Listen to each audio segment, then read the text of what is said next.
നമസ്കാരം. പ്രധാന വാർത്തകൾ.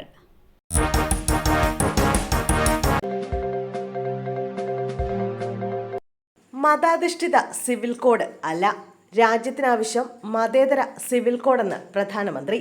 രാജ്യത്തിൽ ഏക സിവിൽ കോഡ് നടപ്പിലാക്കുമെന്ന സൂചന നൽകി പ്രധാനമന്ത്രി നരേന്ദ്രമോദി 78ാം സ്വാതന്ത്ര്യദിനത്തിൽ ചെങ്കോട്ടയിൽ രാജ്യത്തെ അഭിസംബോധന ചെയ്ത് സംസാരിക്കുകയായിരുന്നു പ്രധാനമന്ത്രി.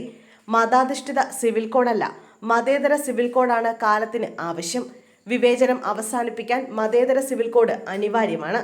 രാജ്യത്തെ വിഭജിക്കുന്ന നിയമങ്ങൾക്ക് ആധുനിക സമൂഹത്തിൽ സ്ഥാനമില്ലെന്നും നരേന്ദ്രമോദി സ്വാതന്ത്ര്യദിന പ്രസംഗത്തിൽ പറഞ്ഞു. ഏകീകൃത സിവിൽ കോഡിനെ കുറിച്ച് സുപ്രീം കോടതി ആവർത്തിച്ച് ചർച്ചകൾ നടത്തി. ഉത്തരവുകൾ പുറപ്പെടുവിച്ചിട്ടുണ്ട്. രാജ്യത്തെ വലിയൊരു വിഭാഗം നിലവിലെ സിവിൽ കോഡ് സാമുദായിക സിവിൽ കോഡാണെന്നും വിവേചനപരമായ സിവിൽ കോഡാണെന്നും കരുതുന്നു. ഭരണഘടന നമ്മോട് പറയുന്നത് ഭരണഘടനാ ശില്പികളുടെ സ്വപ്നമായിരുന്നു അതെന്നാണ്. അതുകൊണ്ട് തന്നെ അത് നിറവേറ്റേണ്ടത് നമ്മുടെ കടമയാണെന്നും പ്രധാനമന്ത്രി പറഞ്ഞു. സ്വാതന്ത്ര്യദിനാഘോഷ ചടങ്ങിൽ രാഹുൽ ഗാന്ധിയോട് അനാദരവ്, പ്രോട്ടോകോൾ ലംഘനം. ചെങ്കോട്ടയിലെ സ്വാതന്ത്ര്യദിനാഘോഷ ചടങ്ങിൽ പ്രതിപക്ഷ നേതാവ് രാഹുൽ ഗാന്ധിയോട് അനാദരവ് കാണിച്ചതായി ആക്ഷേപം. രാഹുൽ ഗാന്ധിക്ക് പിൻനിരയിൽ സീറ്റ് നൽകിയതാണ് വിമർശനത്തിന് ഇടയാക്കിയത്. പ്രതിപക്ഷ നേതാവിന് മുൻനിരയിൽ സീറ്റ് നൽകണമെന്നതാണ് പ്രോട്ടോകോൾ. എന്നാൽ പ്രോട്ടോകോൾ ലംഘനമാണ് നടന്നിരിക്കുന്നതെന്നും വിമർശനമുയർന്നു. ചെങ്കോട്ടയിലെ സ്വാതന്ത്ര്യദിനാഘോഷ ചടങ്ങിൽ ഒളിമ്പിക്സിൽ വെങ്കല മെഡൽ നേടിയ ഹോക്കി താരങ്ങൾക്കൊപ്പം 4ാം നിരയിലാണ് രാഹുൽ ഗാന്ധിക്ക് സീറ്റ് അനുവദിച്ചിരുന്നത്. ഇതിന്റെ ചിത്രങ്ങൾ പുറത്തു വന്നതോടെയാണ് പ്രോട്ടോകോൾ ലംഘനമുണ്ടായെന്ന വിമർശനമുയർന്നത്.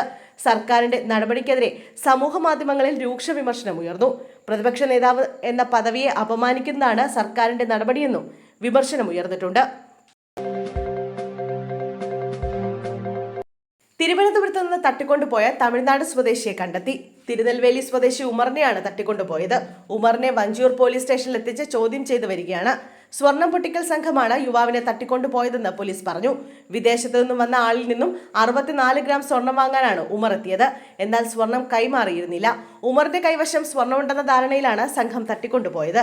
സ്വർണമില്ലെന്ന് മനസ്സിലാക്കിയതോടെ ഉമറിനെ വിട്ടയക്കുകയായിരുന്നുവെന്നാണ് പോലീസിന്റെ പ്രാഥമിക നിഗമനം. വലിയതുറ കേന്ദ്രീകരിച്ചുള്ള സ്വർണം പൊട്ടിക്കൽ സംഘമാണ് ഉമറിനെ തട്ടിക്കൊണ്ടുപോയത്. പെരുമ്പാവൂരിൽ വൻ കഞ്ചാവ് വേട്ട, പിടികൂടിയത് 70 കിലോ കഞ്ചാവ്. എറണാകുളം പെരുമ്പാവൂരിൽ വൻ കഞ്ചാവ് വേട്ട. പെരുമ്പാവൂർ വാഴക്കുളം കീൻപടിയിൽ ബസ്സിൽ നിന്നിറങ്ങിയ 5 ഒഡീഷക്കാരിൽ നിന്നായി 70 കിലോ കഞ്ചാവാണ് പോലീസ് പിടികൂടിയത്. 5 പേരെയും പോലീസ് അറസ്റ്റ് ചെയ്തു.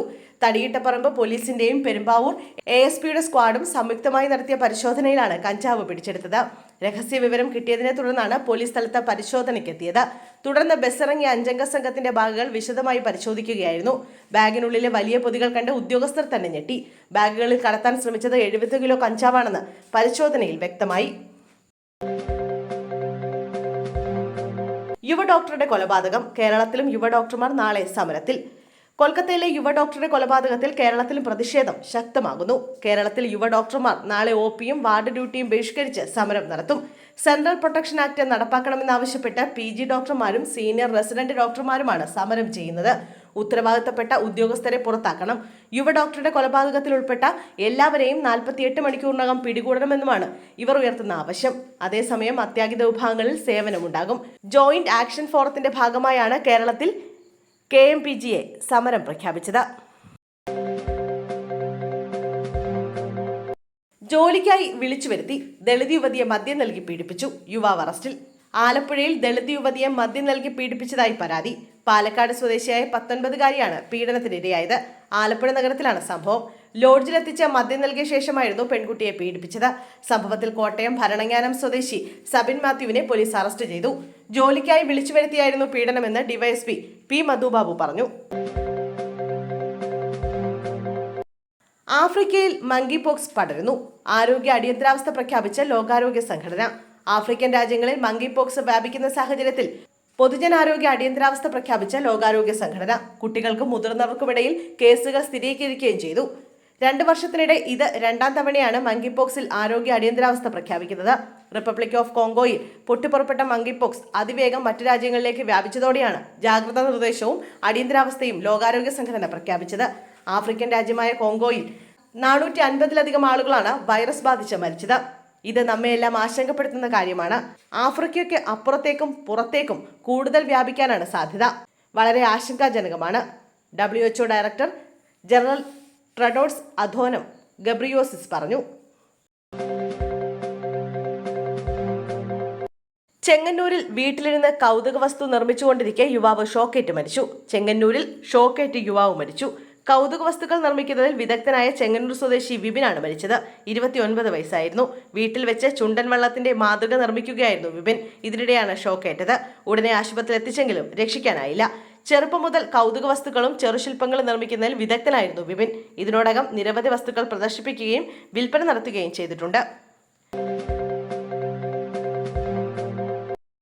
നിലമ്പൂർ ജില്ലാ ആശുപത്രിയിൽ വൃദ്ധയോട് ക്രൂരത. കാലിൽ പുഴുവരിക്കുന്ന മുറിവ് ഭേദമാകാതെ വീട്ടിലേക്ക് അയച്ചു. നിലമ്പൂർ ജില്ലാ ആശുപത്രിയിൽ ആരുമില്ലാത്ത വൃദ്ധയോട് ആശുപത്രി അധികൃതരുടെ ക്രൂരത. പരിചരിക്കാൻ ആരുമില്ലാത്ത ഒറ്റയ്ക്ക് താമസിക്കുന്ന വൃദ്ധയെ രോഗം ഭേദമാകാതെ വീട്ടിലേക്ക് അയച്ചു. കാലിൽ പുഴുവരിച്ച നിലയിൽ ഗുരുതരാവസ്ഥയിൽ വീട്ടിൽ കണ്ടെത്തിയ വൃദ്ധയെ നാട്ടുകാർ വീണ്ടും ആശുപത്രിയിലാക്കി. കരുളായി നിലമ്പതിയിലെ പ്രേമലീല എന്ന 68-കാരിക്കാണ് ഈ ദുരവസ്ഥയുണ്ടായത്. എന്നാൽ പ്രേമലീല ആവശ്യപ്പെട്ടതനുസരിച്ചാണ് അവരെ വീട്ടിലേക്ക് അയച്ചതെന്നാണ് ആശുപത്രി അധികൃതരുടെ ഭാഗത്തു നിന്നുള്ള വിശദീകരണം. ഫുട്ബോൾ ഫൈനൽ മത്സരത്തിൽ തോറ്റു. സ്കൂൾ ഗ്രൗണ്ടിൽ തമ്മിലടിച്ച വിദ്യാർത്ഥികൾ. ഫുട്ബോൾ മത്സരത്തെ ചൊല്ലി വിദ്യാർത്ഥികൾ തമ്മിലടിച്ചു. Thiruvalla Eraviperoor Saint John school മൈതാനത്തായിരുന്നു സംഭവം. ഇന്നലെ വൈകിട്ടായിരുന്നു സംഭവം. കോഴഞ്ചേരി ഉപജില്ല ഫുട്ബോൾ മത്സരത്തിലെ ഫൈനലിന് ശേഷമായിരുന്നു തമ്മിലടി. Kozhencherry Saint Thomas, Kadampanad higher secondary school എന്നിവിടങ്ങളിലെ കുട്ടികളാണ് പരസ്പരം ആക്രമിച്ചത്. മത്സരത്തിൽ വിജയം കോഴഞ്ചേരി സെന്റ് തോമസ് സ്കൂൾ ടീമിനായിരുന്നു. ആക്രമണത്തെ തുടർന്ന് നിരവധി വിദ്യാർത്ഥികൾക്ക് പരിക്കേറ്റു.